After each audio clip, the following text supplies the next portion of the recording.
First off, in our Science and Technology segment, we have a dream come true for gourmets on a diet: inhalable food. Coming soon to a store near you, inhalable chocolate, coffee, and perhaps 4-course meals, all full flavor and no calories. Join me while I sit down with Harvard professor and inventor David Edwards to learn how he went from inventing inhalers for diabetics to inventing inhalable food for all of us.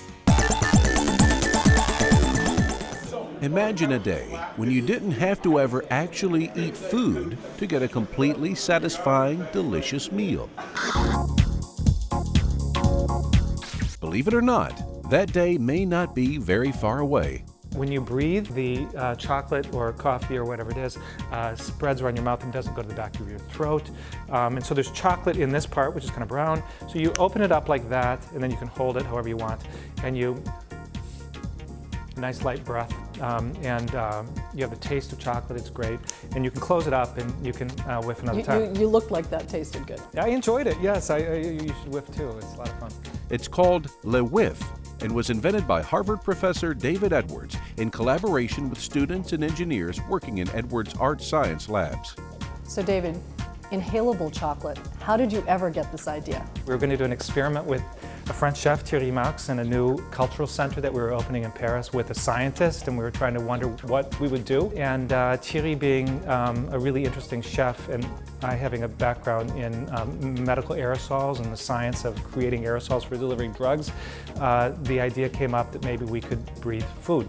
So Edwards went to work with his students at Harvard to devise a way to inhale food, which they called whiffing. Because it all sounds very futuristic. It sounds like something you would see in sort of 1960s sci-fi about people on spaceships whiffing their meals. But this all started from really serious scientific research here at Harvard and elsewhere. Talk a little bit about the science behind these delivery devices. In the late 90s, I became involved in the search for a diabetes treatment without injection, being able to deliver insulin without injection. And so we developed and published in the journal Science a way of designing particles of insulin that would allow you to use a simple inhaler like the Whif to deliver insulin. It's important, and this is ultimately how we think about the Whif, to think and understand the Whif as a way of improving our lives. And so there is a real issue with regard to our excess of food.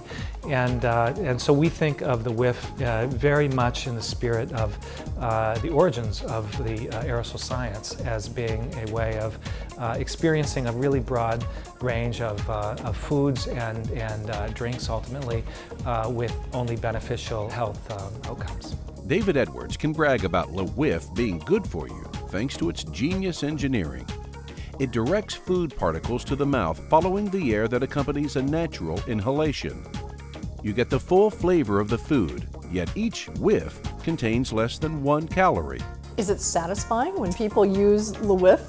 Do they feel like they've eaten something? When you breathe food, obviously you can't breathe that much. And so you do get food. It's 100% chocolate in our case. But there's just enough. And there's some other things about it that are really interesting, in that when you eat normally, about 70% of what you eat you swallow without having tasted it. Whif launched in April 2009 with a preliminary design and evolved over a world tour in 32 countries.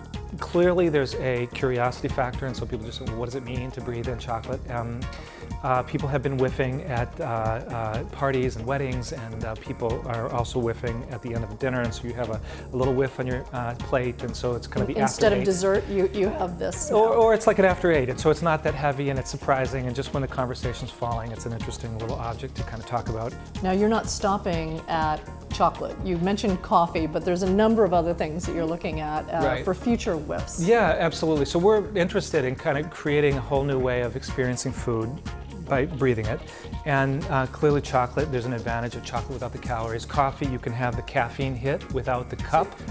So cheese, you can whiff steak, you can whiff spices. You can imagine coming into a restaurant and really being intrigued by the chef and wanting to test the palette of the chef and having this sort of palette of the chef. And you can whiff every dish that the chef makes and still So you could try the dish before you eat the dish. Yeah, absolutely. See if you'd like the taste of that. Yeah, absolutely. So you can sort of taste the repertoire of the chef. can imagine pairing wines with whiffs, which we've been approached about. You can imagine having soups or salads or things that you'd like spices with, but each of us has a different sort of spice need and reaction to, and so it might be interesting to have a bunch of whiff spices that you could sort of design your own meal. So it gives also a certain power of design. And in fact, we don't really know where whiffing will go and how it will integrate into the sort of culinary practice, but you know, it's sure to be fun.